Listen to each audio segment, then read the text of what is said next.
So, what's special about these books? They've got painted edges. What's special about that is that I painted the edges myself. Oh, they're heavy. So we all get excited over painted edged books, or at least a lot of us do, including me. I specifically remember the excitement I had when I had this arc come. I took the risk and I took the plunge. After seeing G from Book Roast paint her own book edges, I thought I'd give it a shot. The reason it took me so long to get to this one, which you have no concept of, but it did, was because I didn't have any black paint. They were my mum's and the black had dried out.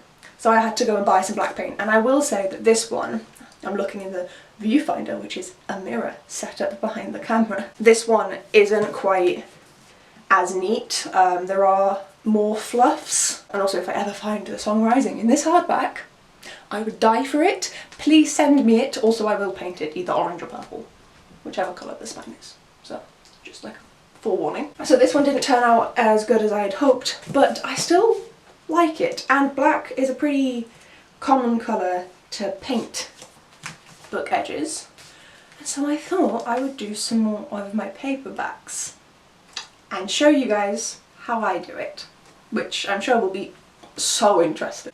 So yeah, I don't know how much you can see, I'll tilt it into the light, but there are all of these white bits on it, which obviously wouldn't happen if it was done properly, professionally, whichever one you want to call it. So yeah, I'm going to play around with it today and see how it turns out. I'm going to try doing thinner coats and just making sure it is incredibly thin and separating the pages with more care than I was doing with the coloured books, because the black, a lot of this is the pages ripping, which it didn't happen with the previous one, so I don't know if it's just because it's a different type of acrylic paint. It's a different brand, but we shall see. And so now I have to pick the books that I'm going to do. So I have been doing, as you can tell with only one here, mainly hardbacks, because they're easier to paint. It's a lot easier with the ridges to just rather than having to like faff around. But I'm running out of hardbacks to paint. I'm trying to like visualise it. What else? This, no, anymore.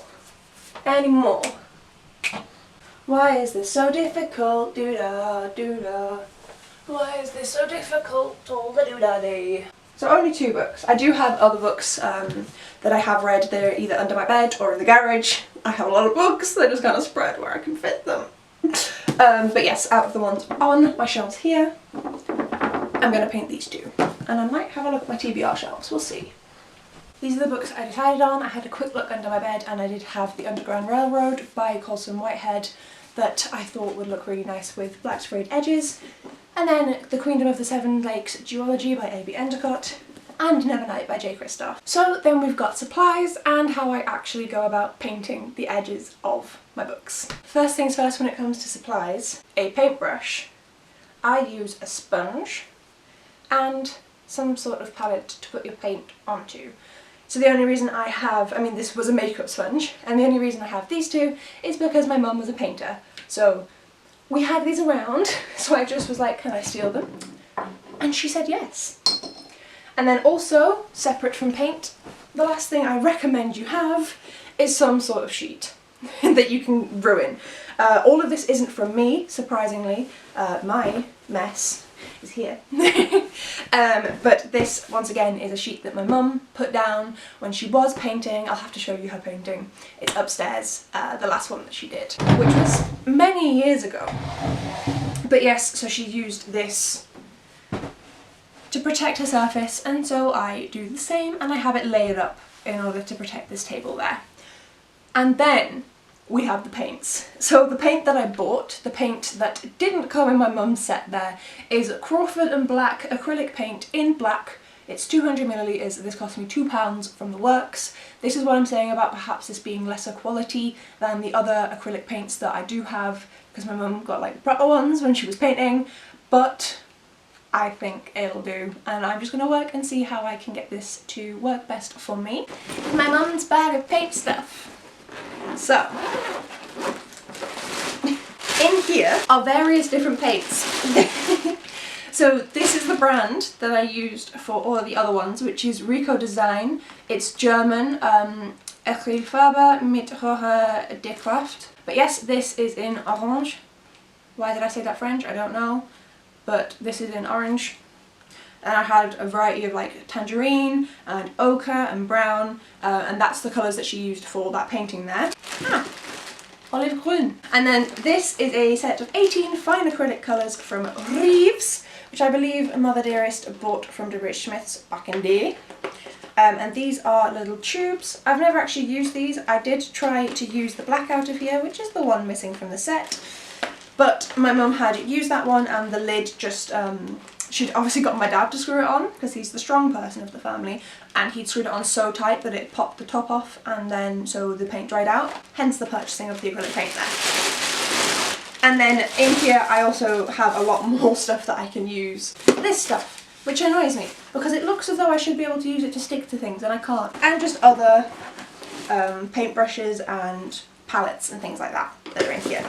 And then, as far as I can tell right now, the last supplies that I think you need. Washi tape or some sort of masking tape. I have a lot of washi tape from when I did a lot more bullet journal and diary entries and stuff like that. So I use the stuff that I am less attached to, that came in sets, to cover the edges of the books there so that they don't get any paint on them. And also I will cover the edges of these books that might come into contact with the paint. So, I mean, this is a second hand anyway, but I have 4 books here. I've got the Ken Follett's Century Trilogy, which is the 3 big ones, and then Paula Horton's Into the Water. So I use Into the Water to prop the books up slightly so that they're not on the bottom, they're not on the table, so I just have a better access to them. And then these books along with, oh my god, it's so heavy, my dad's money jar. And that goes on top there just to squish it down, because then it stops the paint from seeping in through the pages. That's what you need. So because it is paperbacks rather than hardbacks, it is a little more awkward, just because if I was, for example, painting the Century Trilogy, which I still haven't read, I'm this far into the first book, then you could just do this to these edges here and then just paint, because it's like it's a way for you to get like the brush up in the nooks here. But then obviously with a paperback you do that and you go, oh look, now I've painted the book above it. So you've got to wrap a lot more when you're doing paperbacks, which is why I've been mainly painting hardbacks. Okie dokie, so let's get you set up here. So usually I will listen to / watch YouTube videos. My watch later playlist is honestly absolutely ridiculous.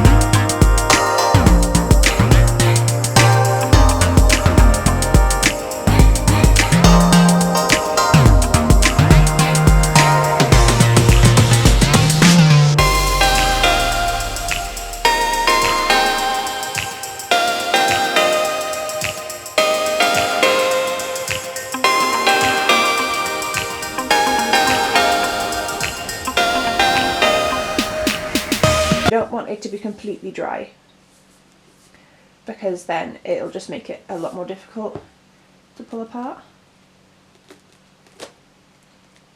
So I'm not going to like do the full thing of going page by page. I'll do that once I've done them all. And I also, once I have done it page by page, I re-squish them, for want of a better word. So this will sit up in my bedroom all squished for another day, I would guess. I'll probably come home from work tomorrow night and take it out. There we go. So yes, I am going to go through this page by page.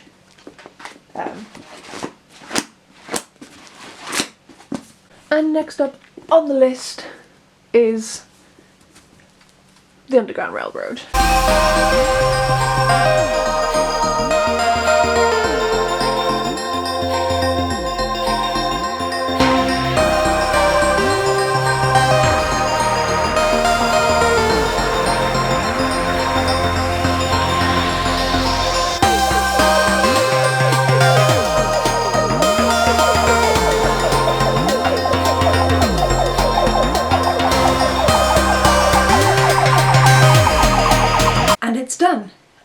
the 3 books.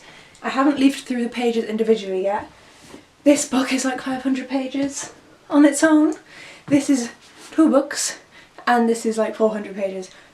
So going through each individual page is going to take me quite a while. So instead I'm showing you how they've turned out now. Look at them, they're so dark. Let's look first at Nevernight, which I do think has turned out really well. I definitely am happy that I went with black rather than with red for this.